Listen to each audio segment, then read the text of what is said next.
he had to be in Really. yeah. Um, And my daughter had to go down on the whole department. She and the a doctor came in and said, "So what's going on?" To which she responded, "Shouldn't you be updating me?"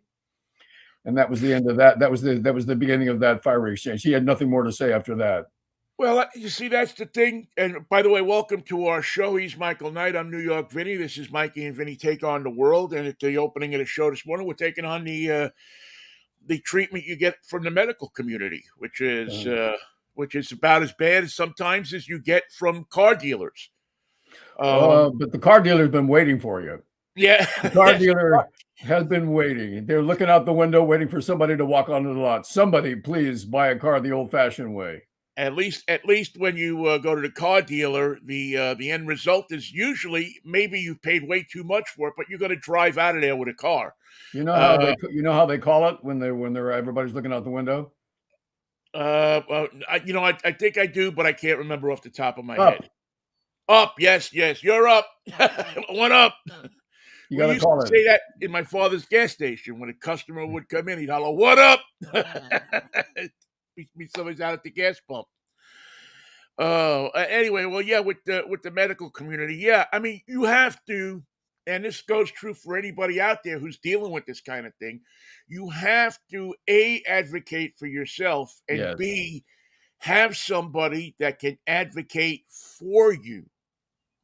Because if you don't, you just get pushed to the side. And pushing to the side in a medical situation can often mean that you're going to be dead, or they're Yeah. not going to give you the kind of treatment. That whole Hippocratic oath thing is a bunch of hooey. It's an interesting thing. What it really says is you're dedicated to your profession, and first rule is you treat everybody and you do no harm to anybody. The first thing you do is wait a minute, if we move him, what's the downside? Wait a minute, if we open up his chest, what's the downside? Is that leg broken, or is there something else wrong? Should we move him to find out, or should we wait? That's why the first thing they do is observe, check the airways. I mean, there's a whole step. Yeah, yeah. And if And you if don't have an advocate, if you don't have somebody right. that is saying that can speak for you when you can't speak for yourself, you're in trouble. It's that simple. You're in trouble because And so then, sometimes you're advocating for yourself doesn't do you any good. They're not listening, they're looking. right, right. And I mean, it's just, and I can tell you this from experience. It's, thank God that I had my sister who happened to be there when I got really sick, or else I probably wouldn't be here. And I think there's a lot of people who go through that same thing when it comes to the medical community. Now, listen, Yeah. they work wonders. I'm not knocking the doctors and the nurses, especially the nurses and the clerks and the people who keep the system running, but the system is flawed. And the funny thing is, they say you're such a talented nurse. You've got a register, you've got years of experience. Wouldn't it be great if you worked 12-hour days? Wait, did I say 12? I meant 16. Yeah. You can sit down at the nurse's station. That's a good place to rest. There you go. When when you said registered nurse, I immediately thought of George Carlin and from I think it's FMAM, isn't it, or Class Clown? Congolia Breckenridge, an unregistered nurse from Cleveland, Ohio. Oh, Yeah, that's when you know comedy is good, when you can do a one-off line like that and people remember it 50 years later. thank you, George, Thank you, George. the hippy dippy weatherman. Oh man, were there any better albums? Well, yeah, there were actually. I would say that the Richard Pryor, his first two albums were as good or even better than George Carlin, and that was a hard feat because George Carlin was pretty damn good. He was on a But roll that was going to last for several years. He kept yeah, challenging himself. well, and yeah, both of them challenged the system. Both of them challenged the establishment. Both of them challenged what people thought about a million different subjects, from medical care through your evening weatherman. Richard Pryor's greatest routines were the ones that he did about the black church Yeah. and challenging those mores and how that was going. That and cocaine were two things that he was intimately familiar with. Both I'm sorry, Vinny. I'm responding to a thing. Here we go. I'm back on page. Well, the good thing about George Carlin was my favorite thing that he did was he nailed the Irish cop accent. yeah. He took the Irish cop accent to the furthest edges of the universe for authenticity and for humor. And that's a voice. I can't do it. I can't do an Irish cop. I can't do the voice for Well, some reason. we all got chased by that particular Irish cop who said that I mean, I can't do it as good as he did it, but not at least without thinking about it for a while. But no, because we all grew up in New York with that Irish cop. Of Our course. guy was Richie the Meathead. And that's what we called him, Richie the Meathead. We had Richie the Meathead and TV Joe. And Why both of TV those Joe? guys were Irish cops. How did TV Joe get the name? His head looked like a TV.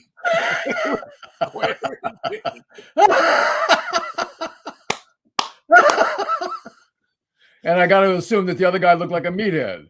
He was tall. I mean, he did you see that guy? I don't know if you remember when they were arraigning Trump. There was one guy, big Irish guy with red hair, and he was in the middle of everything, and he was probably about 6'8" and about 350. I remember him. Well, that was what the meathead looked like, and he looked like, but the meathead was dumb. I mean, he was not. We as 13-year-old kids, 12-year-old kids, were smarter than the meathead. If you remember, we were attending the Mariners-Yankees game in New York, in the Bronx. It was a playoff game. The Mariners were going to win actually that year, and then get the prize of going on to be murdered in Cleveland.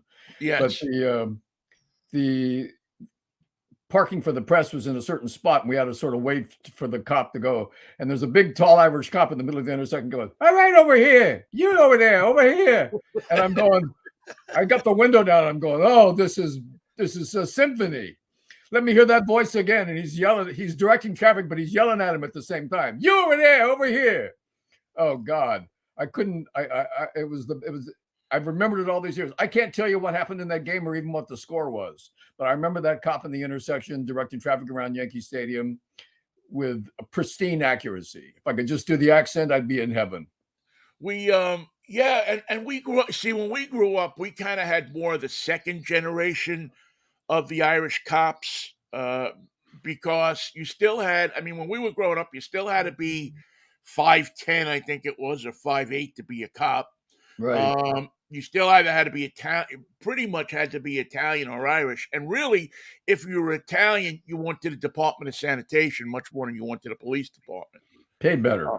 Well, paid better, and you weren't getting shot at all the time.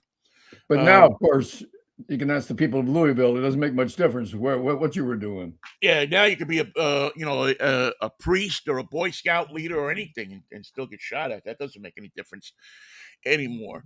But so Meathead didn't have the Irish accent, but he was tall, and I remember he used to wear, now cops don't look like cops. When we were kids, New York City cops wore those long coats that had the buttons that came over like this, and it was, I don't know who came up with that outfit, but it was virtually impossible to run in that thing.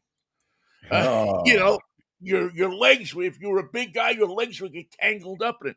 And the meathead never ran after any. He was the perfect guy for that coat because he never ran after everybody. The first day I got my driver's license, first day number one. Here we go. Here we go. And I'm driving a 67 Plymouth with no back window. What do you need a window for? Yeah. Shot out the back window with a BB gun, and it's a nice spring September afternoon, so nobody really cares. It's September 7th, 1971, I guess it is. How many kids did you have in the car? There's 5, 6 of us, easy, and we hadn't picked everybody up yet. and so as I'm coming down 82nd Street, for some reason, the muffler disconnected from the exhaust pipe, and so the car sound, but it's a four-door Plymouth that looks like a cop car. I've talked about this car before. Yeah. And so we come down and we get to the corner of 82nd Street, and there's Meathead standing right in the middle of 82nd Street with his hand up. So, of course, I'm making the decision, should I put it in reverse and back up the block? But the Meathead is going to know who I am, so no sense, because he's going to catch, you can't outrun it because he's going to catch up, but he's the beat cop. So He's just going to meet you at home. yeah, he knows where you live. There's no sense in running from. So pull it over. So he has me pull over to the bus stop. So now the old ladies at the bus stop can't get onto the bus that's coming down the street. Oh, they're happy. Manhattan and stuff. So they're all cursing at Meathead, giving him dirty looks. And he says, "You got a loud muffler on that guy." I says, "No, I got no muffler on it." The thing, I was honest with him. That they're rich. 5 minutes ago, I had one. Now I don't. Yeah, it came apart. I'll get it fixed. Yeah, I mean, he knew my father owned a gas. I'll get it. No. Bobby pulls out his book. They had the big summons book in those days, and he pulls out the book and, let me see your license. Well, it's still a piece of paper, Rich. I didn't get the. Here you go. So he writes me out a ticket. Day one. So boom, boom, boom. So I go, and me and Freddie, we go down to we go to fight the ticket. So we plead not guilty. A week or two later, they call us into court, traffic court in Left Rack City, and I bring the old exhaust pipe with me. So I got the exhaust pipe and the muffler. I'm standing there with it, waiting for the traffic, the cop, and then Meathead walks in, and he's in there, and I'm standing with the thing, and I says, "Your Honor, I had a muffler on the car. This is it. As you can see, it got bent here and fell off the pipe. It's not my. The city streets are horrible." And the Meathead says, "Well, what?" So the judge says to me, "Well, why'd you pull him over?" Well, his car was making a loud noise. Well, yeah, it would be making a loud noise if he didn't have that piece of it, And I got the exhaust pipe and the muffler, and the judge says to me, he looks at me, goes, "You know what? I'm going to dismiss this ticket because you look like Moses." Oh, with Moses in the famous scene in the Bible of Moses in the exhaust pipe. Well, yeah, Moses into Midas muffler, I guess. And so, thank you, Your Honor. And thank you, I appreciate it. And Meathead is pissed off because he had to come, or maybe he wasn't, because I think in those days cops liked going to court. It got him off the street for half a day. So the end of the story is I didn't want to carry this thing around anymore. So I go in the men's room and I leave it in one of the stalls. As an example to the rest of you. And so we're waiting for the elevator, and we see a bunch of people go to the men's room, a couple of cops, and all of a sudden we hear bang, bang, bang. And we got in the elevator and left. Somebody had knocked it down, I guess. And well, mufflers don't stand up that well in the corner. Yeah, and then after that, I don't think he ever wrote me out another ticket. Other cops did, but I think he got his warning in, And but you must have seen Meathead on the street after that. Oh yeah, we seen him after that. See the cops. We had a love-hate relationship with the cops because on one hand, they knew us, so they knew what we would do and what we wouldn't do. They knew we weren't beating up old ladies. They knew we weren't robbing people. They knew that, we'd pull some, we'd steal some furniture out of an apartment lobby or something like that, or I don't know, we'd steal milk in the morning or buns from a deli or something like that if we were up all night. But that was the extent of what our crime wave was. So they lived with that because we also kept other people out of the neighborhood. So you didn't have the gangs from like Corona coming in and beating old ladies up and the more, kind of violent people that were around. We took care of that for them. They didn't have to worry. We ran 82nd Street. We ran the neighborhood there. So people And didn't have to worry about walking late at night or going down and getting the paper or anything like that because we were out. And not that we and were a it's vigilante thing, but the cops knew that if we were out, chances are at least the people, we knew the people in the neighborhood. We saw them all the time. We grew up and went to church. They weren't going to get messed with. Isn't it So, funny how life must have changed since you were growing up to the point where I bet that relationship, I'm guessing, does not exist anymore between the beat walkers in the Queens and the locals. no, it's long gone. After, it was interesting. It really, the whole dynamic changed about a year later, a year and a half later, when they had the Knapp Commission, which, exposed corruption in the police department to the nth degree. And after the Knapp Commission, the cops really got uptight and everything was by the book for a while. They were being watched and they didn't like Yeah, it. they were being watched and they weren't gonna, and they were upset and they were PO'd because half of their income had been taken away. And a couple of guys had killed themselves because they had, the Knapp Commission had them dead to rights. So the whole dynamic with the police, for the most part, there was still pockets of knowing cops and, you knew who you could, they knew who they could trust. They knew who they couldn't trust and that kind of thing. But the bigger picture was that it was now them against us. And Now I don't know what to think because I can't speak to New York cops. I always had a pretty good relationship with them as a California transplant. But now I see myself in a relationship with the LA cops, and they have the traditional reputation as being tough. You pull a screwdriver on an LA cop outside of Trader Joe's, you're a dead man. yeah, There's no one's going to talk you down. No one's going to ask you what kind of day you've been having. Hey, what caused all this? Come on, the screwdriver, you got to be crazy. What are you doing?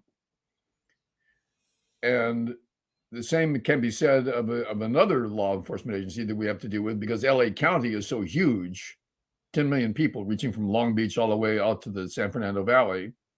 And a lot of that area is patrolled by the sheriff and his deputies. right. And they have a completely different organization, parallel to the police. And the most disappointing factor of that organization is that within the sheriff's department in Los Angeles, there is an estimated 18 gangs. These are members of the department. These are deputies with weapons and training and a radio and a car who belong to a gang within the sheriff's department that separates the blacks from the Latinos, from the whites, from the gays, from the veterans, from the new kids just coming in. And the sheriff here who ran trying to save his job, which he failed, we elected a new one, said that he was going to get into that. Well, Yeah. I could have done something when there was 5 gangs, but now we're up to 18. I think that's too many. Now we're going to try and do something about it. And of course, now that's part of the organization. There's no way they're going to do something about it. There's no way that it's too late to remedy that problem. That problem is ingrained within the organization now. And they have their worst reputation is for taking care of the prisoners in the courthouse downtown because that's what the sheriff's deputies do. Right. Among their areas where they must patrol, which are which aren't part of LA City per se. LA County and LA City is a patchwork that goes all over everything. And when we see so many stories of violence and crime and insane people doing insane things like we have in Louisville today, the first guys on the job at the school the other day that shot the woman who was a previous student did it by the book. Bang, open the door, down the hall, find the thing, shoot. They did it by the book. Well, that's what the guy this morning in Louisville tried to do. What's going on here? And he was one of the first of the 4 to die. I don't even know if he got his gun out. I don't know if he ever ascertained where the threat came from. I don't know what the call that brought him to that station that in his life said. a suspected gunman. We think there's somebody shooting up a workplace. I don't know what kind of call he got, but it was his last call. He walked right in and met his death.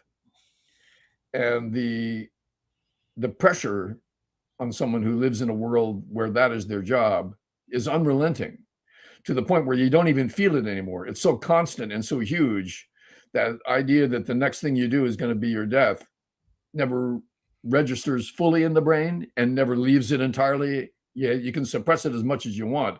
If that was your job in radio, well, by the way, one of the aspects of being here on Cairo Radio is that people die pretty regularly. You don't know when. Yeah. We could have security. We could say no guns, but It takes a certain, as we saw in Uvalde, it takes a certain kind of person to do that. yep. I know that I wouldn't have the nerve to do that. I mean, I guess if the adrenaline was running and there was somebody in there shooting, and I had a as powerful a weapon as they may have, or at least an ability to stop them, yeah, maybe the adrenaline would kick in, maybe other things would kick in. Training. But I'm a peacenik, I'm where's the rubber bullets? How do we? And the other cop turns to you and says, "We don't use rubber bullets here, kid. No. We're looking at land one between this guy's eyes and Yep. drop him so he doesn't kill anybody else." And that's where all of the stuff that we say and think about cops and what they do, we also ultimately, they're like soldiers. We ultimately know that we probably, unless an extreme situation, wouldn't have the nerve to do what they do, to go to work every day and to think that that could be your last ride, that address that you're going to, on some seemingly bull crap call, could be the last time you ever go anywhere. That's it. It turned out to be a scene that happened maybe 15, 20 years ago here in LA, where a gang of well-armed men covered completely in body armor tried to rob a jewelry store, and there was cash and diamonds and a lot of stuff, probably an inside job. And the cops pull up on the thing in progress. You've probably seen the video of this, as the guys with the body armor and the AR-15s Yeah. so far outnumbered and outshot the cops that they had to call in. They had to go to a gun store and take the AR-15s off the shelf to go fight these guys.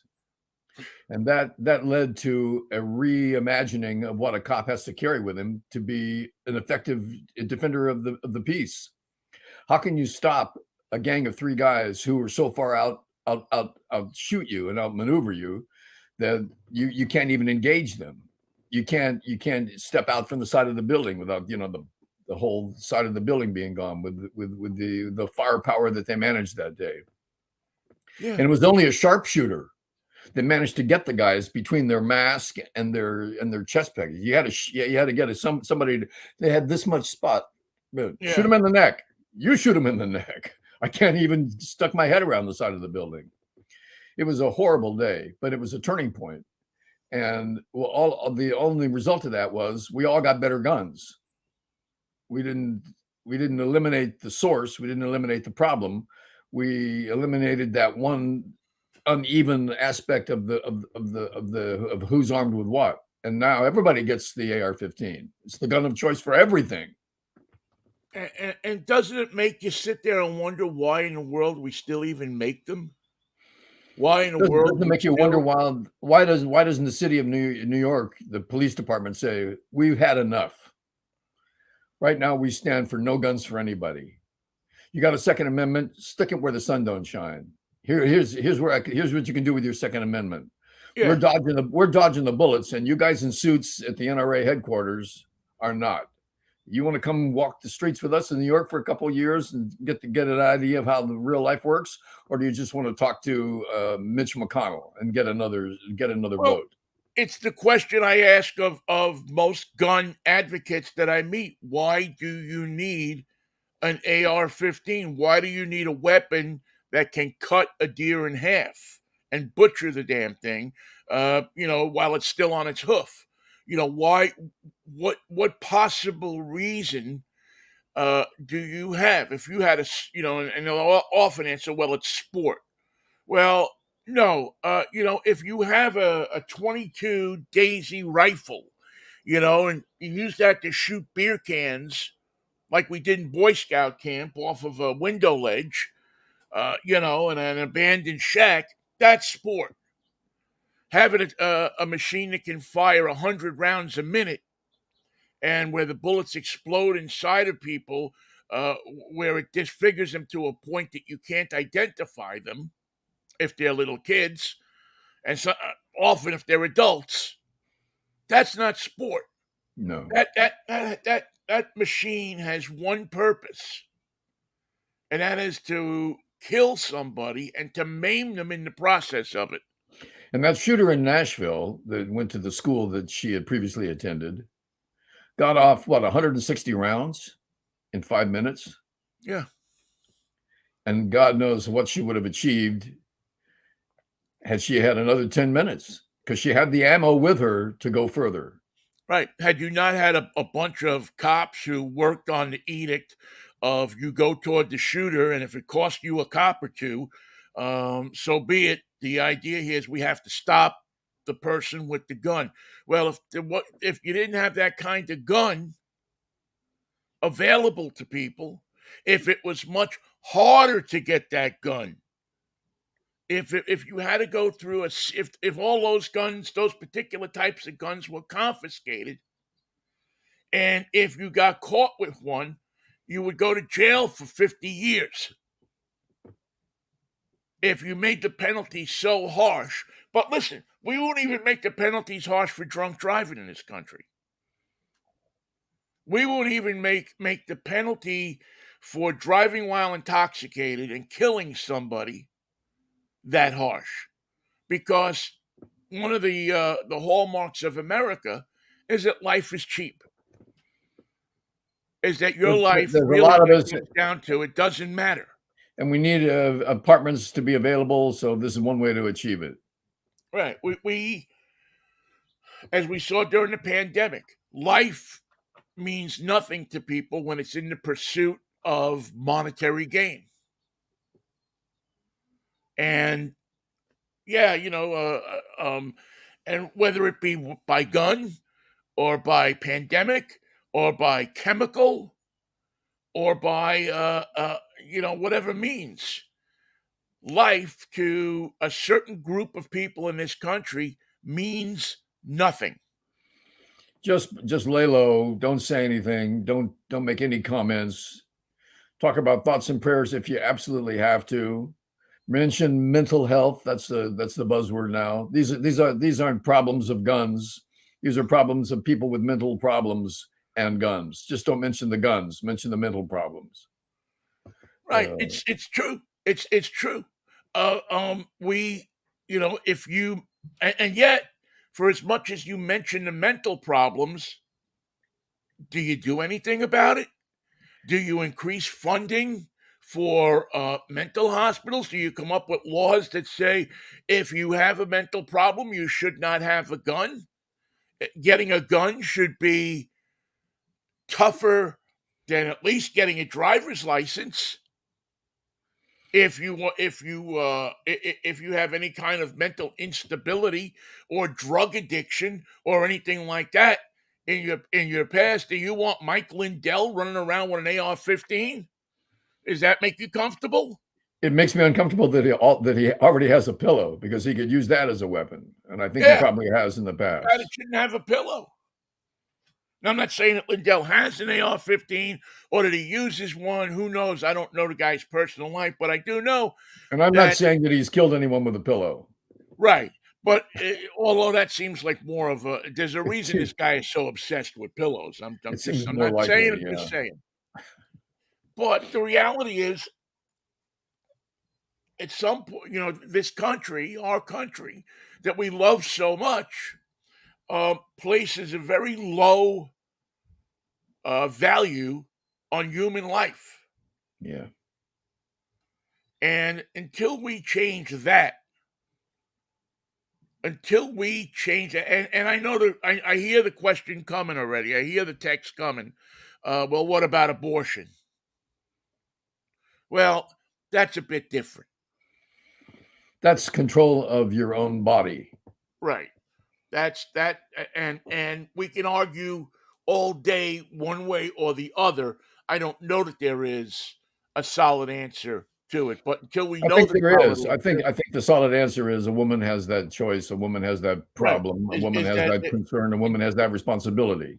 right? Until we have that until we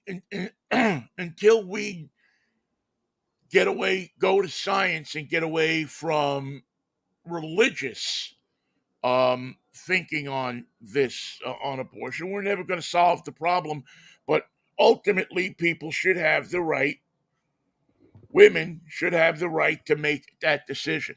But Whether you agree with the decision or don't agree with the decision, that's not for us to say. but Vinny, what's in place is in fact another set of rules that go back to the founding of this country, and that is men are in charge of making the laws. White men.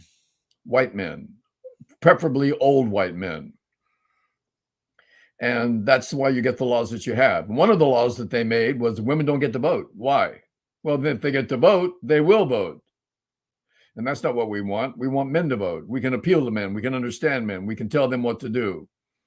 And we want to tell the women to go home, make lunch, and shut up. Yeah. Yeah. And I mean, unfortunately, the only thing that's less valued than life in this country is a woman's life. It's horrible. I mean, you know, up until 50 years ago, probably a little more than that, 70 years ago, a woman was a second class citizen. I've been that's why watching yeah, go ahead. I've been watching a series about war factories that's on YouTube, and the whole interesting hook in this whole thing is that the captains of industry didn't think that women could do a job as menial and as simple as work on an assembly line. Turns out they did it better. They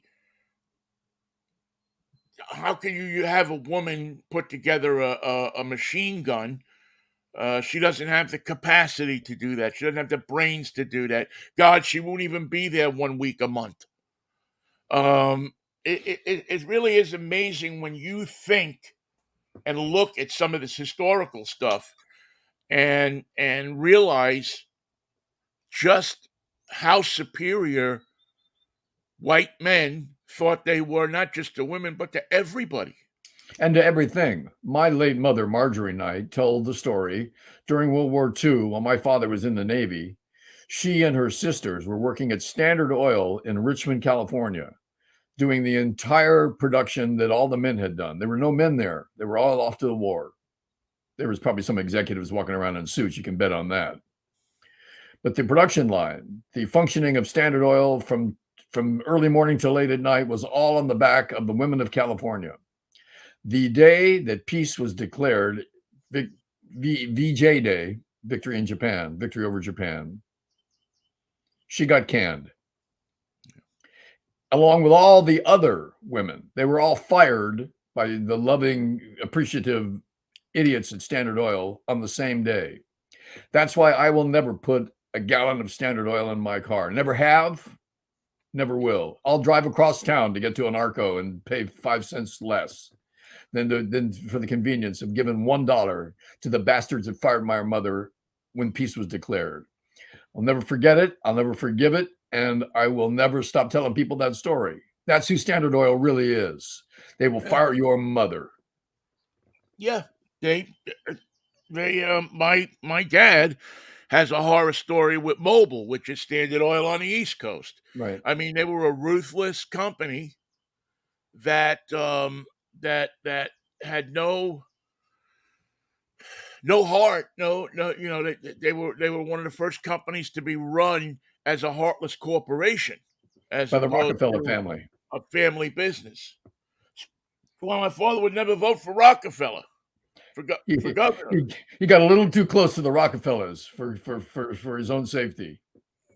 It's amazing what they did. As a matter of fact, it's so funny to think about this, but for my father, the people at Texaco were these Texans that many of the executives in Texaco or at that time at the Texas Oil Company were much better people to do business with than the people at Mobil or Standard Oil or Saucony Vacuum or whatever particular name that they were going under. Still all the same crap. John D. Rockefeller's company and his descendants.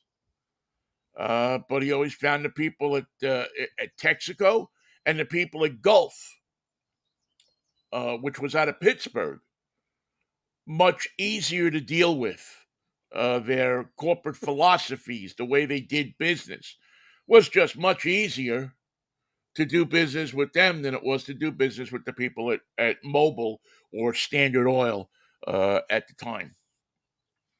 I wonder why Standard Oil landed on a combative corporate idea and stuck with it and earned a terrible reputation for it. And we're good with that. Yeah, that's what people say, but we're good with the way things are fine over here at Standard Oil. Here at Mobil, we do things a little differently than other companies. We're not like Shell. After all, they're foreign, they're Dutch. You wouldn't want to do business with them. Right. Well, Michael, I mean, I don't know. I mean, I'm sure studies have been done, and if we did a ton of research, we could find it. Just from personal experience, I would think that they carried over their business practices from when it was a monopoly. Yeah, exactly. And they were That still sore about having that taken away from them. right, they were used to have being the only game in town. If you wanted a gas station, you had to go to Saucony Mobil. If you wanted to buy oil, you had to go to Saucony Mobil or Standard Oil. Um, by the way, Saucony is the thing for Standard Oil Company of New York. They used to be called Saucony Mobil, but they were used to writing the rules. Yep. And when Teddy Roosevelt and the other presidents and politicians that saw that these corporations had gained too much power and broke them up and wrote the antitrust laws of the early 20th century, these companies either had to deal with it or they just kept going the way they were going. They broke up, but they were still basically run the same way.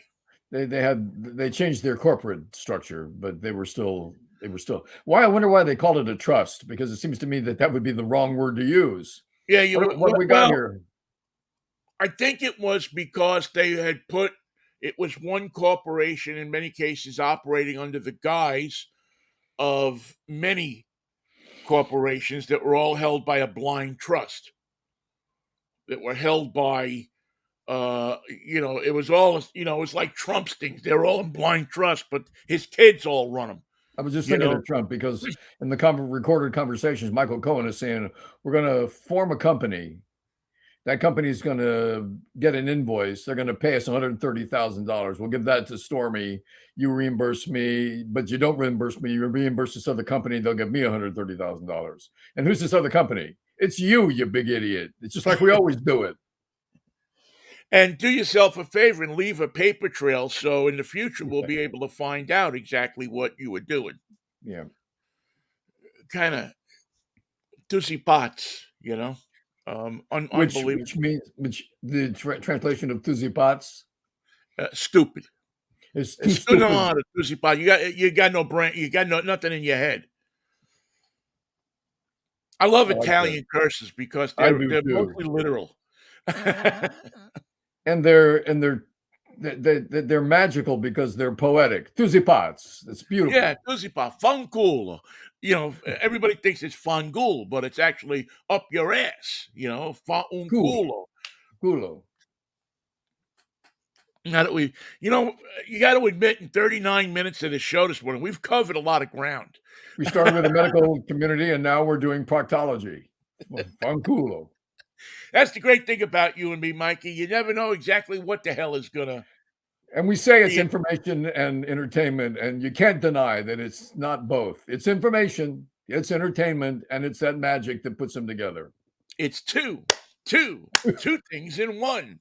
Um, how was your Easter? I know that your troubles have been visited upon your family, but did you get a chance to at least have a somewhat decent Easter?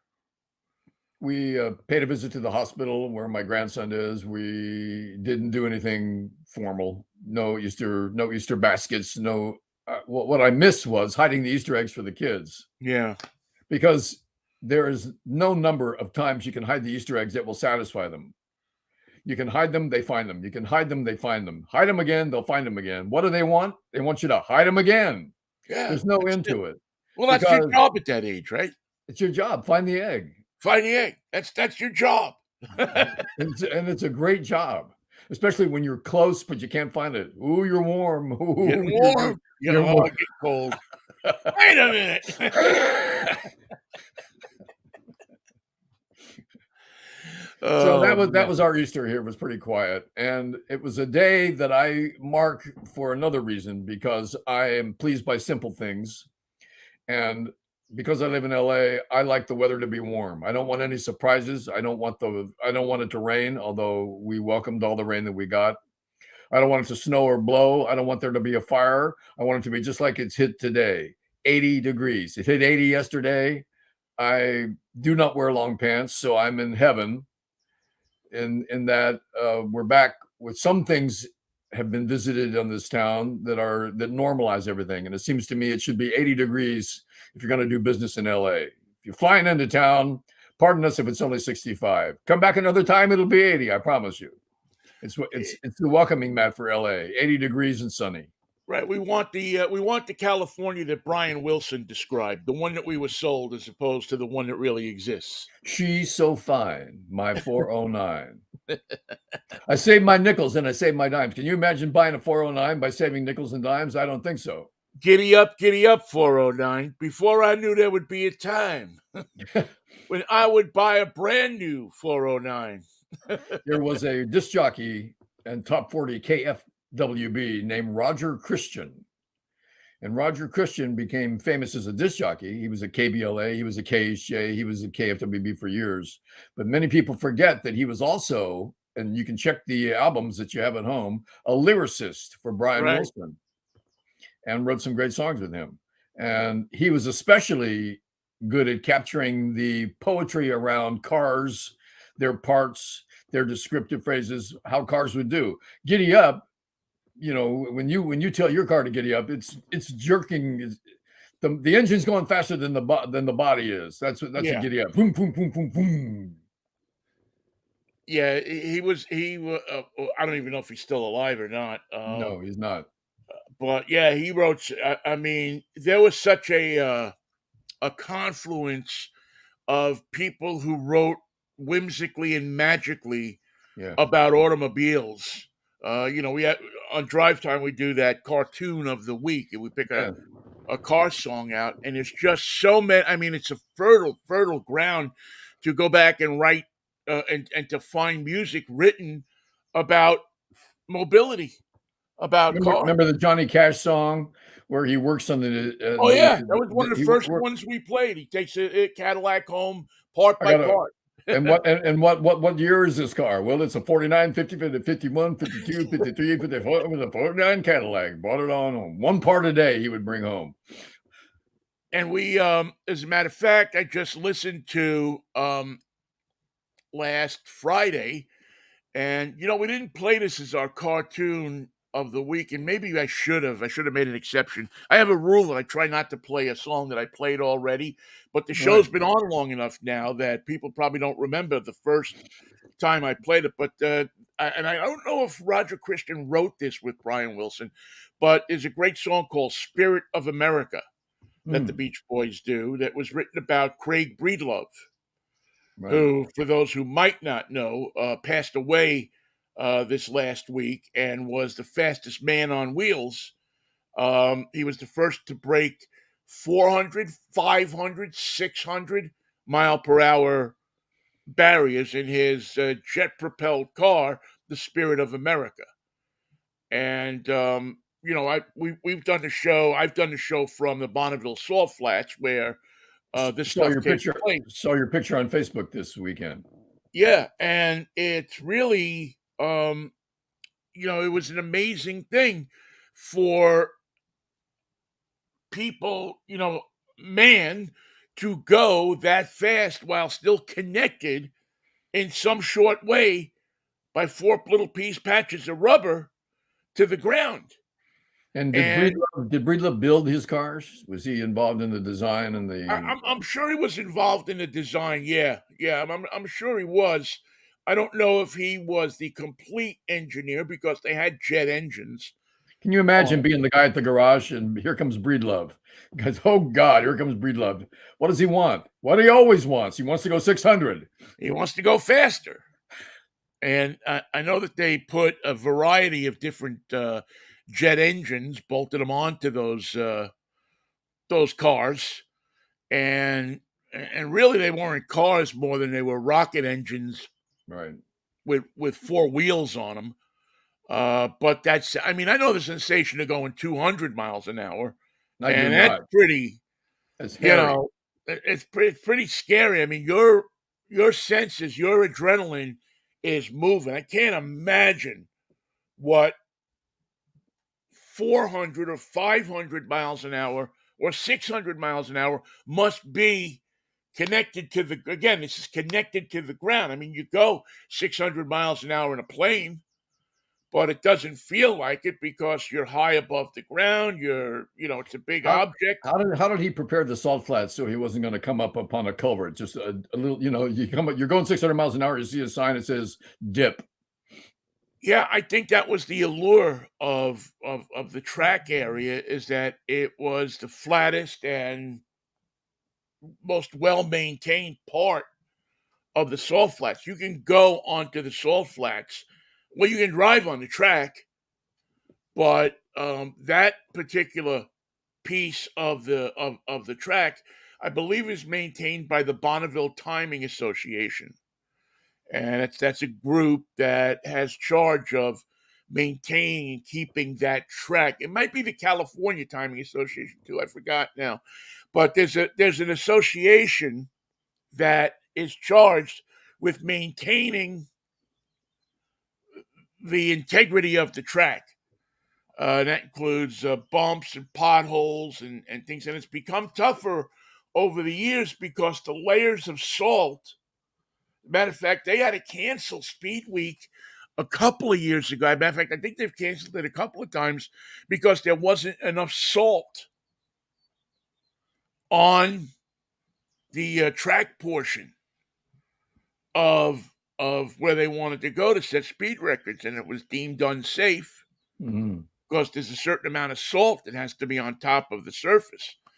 And the Bonneville salt flats are in danger of disappearing.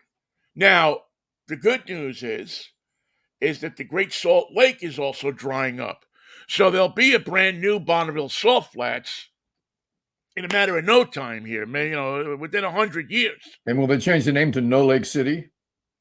They'll probably do something like that because it's really, when you look at the Great Salt Lake, it's really amazing how low. I mean, it's like it's like California. You go to Lake Shasta or some of the other lakes, and you look at them, Berryessa or some of those other lakes, and you look at them and you see how low they are, where boats that have sunk years ago are now visible. Well, Now, they're all underwater again now because yeah, they're back underwater. we had a I mean, what's snowpack of amazing is you can walk a 248%. mile out onto Lake Yeah. Tahoe. Yes. Kind of scary. So yeah, so late. The Bonneville Salt Flats are very interesting. It's a sacred place. Yeah. I mean, you feel uh, the the spirit of breed love. You feel the spirit of the people that have come before. You feel the spirit of Burt Munro, who was the guy who took the motorcycle, came from Australia, and took the motorcycle out there. I don't know if you've ever seen that movie, The World's Fastest Indian. Um, but it's a great chronicle with Anthony Hopkins and oh, what the heck is that? I can't remember his first name, but Peter Lawford's son is in that Don't movie know as him. well. Well, I have a suggestion for you for your cartoon, and it came up when we were talking about the poetry of the nomenclature around automotive world being used to tell songs they would sell on Top 40 radio. She's So Fine, My 409. We Right, forget that one of Brian Wilson's most beautiful ballads, this extraordinary song, Don't Worry Baby, which always makes Dan Carlisle cry, the famous disc jockey who used to play it all the time, right, is one of my absolute favorites, is the song about a guy talking to his girlfriend about racing so often, and that he would go race and she wouldn't want to go. And so he was telling her, Don't worry, baby, I got this. And who would write a love song about a guy who wants to race his car, telling his girlfriend that it's going to be okay? Who would come up with even the concept of that, and then put it into ways that you're not following the story in terms of a car and a girlfriend. You're recalling the story in terms of just two people having this conversation. right. And She this, told me, and "Baby, when you race today, just take yeah, along my love with you." yeah. Now, Yeah, where the hell does that come from? Where does that combination come? it, When California was car crazy, you went surfer crazy to car crazy. I think it comes from, and I'm just answering. I mean, I know it's a rhetorical question, but I think it comes from that great intersection of the two things that influenced young men so much in those days. Yeah, Well, there were three things. One, not going to Vietnam and dying. that was Uh, good. that was probably the main one, but also um, hormones and cars, and both stirred things in people that were that got guys like Brian Wilson and Roger Christian and many others um, intersecting those two things together and realizing that they could sell records Oh, by they could writing sell about them. it. Yep. That there was more to write about than just hanging out with Betty Lou on a corner. That there was a real love affair, and often there was a conflict between the girl and the car. Which one do you love more? Which one do you care about more? Yeah. Which, and there was some wonderful poetry and wonderful prose that came out of that era of music. Unfortunately, it was squashed by the Beatles, but they Well, even got in on it. With drive Drive my My car. Car. Yeah, Yeah. I mean, they weren't stupid. They had seen the Beach Boys and said, "Wow, we want some of that." That's what that's how we will attack America, by writing about by looking a certain way and writing a certain way and having a brand. There was you can probably find it on YouTube, a documentary of Paul McCartney at Capitol Tower recording in the Studio A, and the famous studio that Les Paul built the echo chambers for. And Joe Walsh is there, and Ringo's there, and a lot of people are there, and they all play, and they're having a good time, and they're talking about different songs and different influences. And the thing's all over. Paul McCartney walks out the front door with his wife and gets into his car. And what's he driving? A Corvette. So he's in LA. He's in Hollywood at the Tower Records building. He finishes his gig, gets into a Corvette, and drives off down Sunset Boulevard. Now there's poetry. That's the poetry that he earned. He would have never had been a kid in Liverpool that didn't go anywhere and had a job and taught in school and did his thing and was 65 years old, and he wouldn't have gone to Abbey Road, done a piece, and then got out and got into a Corvette. Never in a million years. Right. This was something that happened where McCartney crosses with California, and it happens to be in Hollywood, and it's time to get into your car, and he's driving a vet. Although it's really interesting to. I mean, I've studied and gone back and found several either websites or social media pages that are dedicated to um, stars in their different cars and what Mm-hmm. they've driven and rock and roll. I mean, there's a number of rock and roll people who've had an affection for cars. Um, who's the guitar? Jeff Beck Yeah, Jeff had Beck. a phenomenal car collection. He liked to work on them. Yeah, he was he was like me. I mean, he likes to get down under the hood and get dirty and or was like me. But there was a lot of guys. Clapton had some interesting cars. A lot of these men and women had some really interesting rides, either built for them or just that they bought, that they saw classics, that they had all this money that they now had that they could go out and buy. It was a really there was some guys who were really into it, and really have had amassed and have amassed spectacular car collections. I would love to hear the deal. I would love to hear the haggling that went on before Jeff Beck bought a car.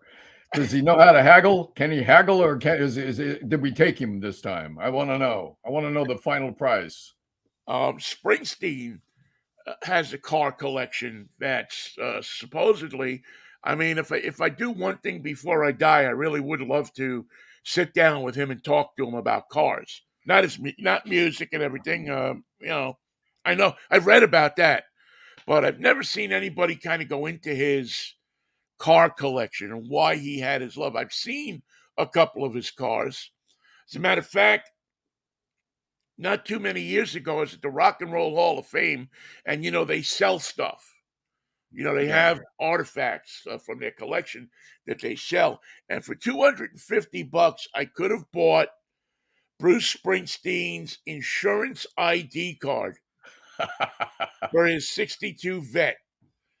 And I had a 62 Vet at the time. So, and I was toying with the idea, and I should have done it, except that I couldn't see paying $250 at the time for Right. this piece of paper. But it would have been fun to have that and to be able to, if a cop pulled you over in your 62 Vet, produce that. Just hand it to him. Bruce Frederick Springsteen. You look different on TV. I will say that. You look so different. Yeah, well, on TV. life puts a few pounds on you. Yeah. But Well, it's I'm here to remind you that we're almost 11:15. Are you okay with your clock? yes, I am. I have 11:13 right now, so I'm going to start our exit strategy. Vinny and I have real life that we have to attend to, and we'll see Yes. you Wednesday for a wacky Wednesday, and on Friday for a fractious Friday. Yes, we will see you both of those days. Michael, I send to Bo and Kailani and the rest of your family all my best wishes and prayers, and that things just get them straightened out. Just want things to calm down. And what a brave young man. It's extraordinary to watch it in person, to see what this 3-year-old has pulled off. God knows what he's going to be like when he's 16, because I don't want to be the one to tell him he can't. I'll play "Don't Worry, Baby" for him, and he'll figure it out. Yeah, and as somebody who spent time in the hospital when I was a kid, 10 years old, so I had a little bit of a deeper understanding of what was going on. It does affect you. I mean, it does. Um, you do learn that life isn't just a party. Yeah. That unfortunately, that's a bit of the innocence that's taken away from you at such a young age, where you realize that life is, that there's things that go along with life that have nothing to do with Lego sets and video games. Sorry, no, not like that. It's not like that. And you're supposed to not have to worry about that for a time. But Well, the parents are unfortunately, doing the worrying, and the work is being done by the best hospital for children in the nation, and we're so lucky to be involved with that. You still have to squeak when you want something sometimes. You still have to advocate for treatment, and you still have to put up with the nonsense, knowing that you're getting the best treatment and yeah. and the best oversight that is available for kids who have cancer. And I just don't think that will ever change. Unfortunately, our medical system is built that so that the squeaky wheel gets the grease. Matter of fact, I think life is built like that, isn't it? Yeah, I'm afraid so. Unfortunately. And that's why you're always advised by someone who's not a squeaky wheel for you to be you be the squeaky wheel. You know what happens Yeah. to the squeaky wheel? We know what happens to the squeaky wheel. A lot of people say they get all the goods. It's not always true. No, it's not always true because there are always other circumstances. But if you keep if you keep a presence, Yep. that's I think what the key is to keep a presence among the people so that when they see you, they appreciate you. They don't hate you or your child, but they also realize that you're just not going to take the standard, well, we can't do anything or we don't have to, that they're going to say, okay, I just want to keep this person happy so I don't have to hear them. I don't have to deal with them. Right or wrong, it's unfortunately how the system works. All right, I So will catch up with you. you go see someone about that right now and squeak on Yeah, your own that's behalf. where I got to go. I got to see what, and I'll text you and let you know what's going on. But Mikey, it's always heartwarming and wonderful to see you on Monday morning. It means that we get to start another week, and we It's a morose Monday, knock a mellifluent Monday. knock on wood. We hope that we get to finish the week out too. Yeah, I don't know where I'll be on Wednesday. My plan is to be here for you. At 10:10, whether we need it or not. All right, my brother, take care of yourself, man. Good thoughts and prayers for you. Thank you, Vinnie. Tell us about Uh, the wine. all right, yes, that's right, because we are all about peace, love, and Manischewitz. It's quite a wine. See you, Mikey, and I'll see all you too.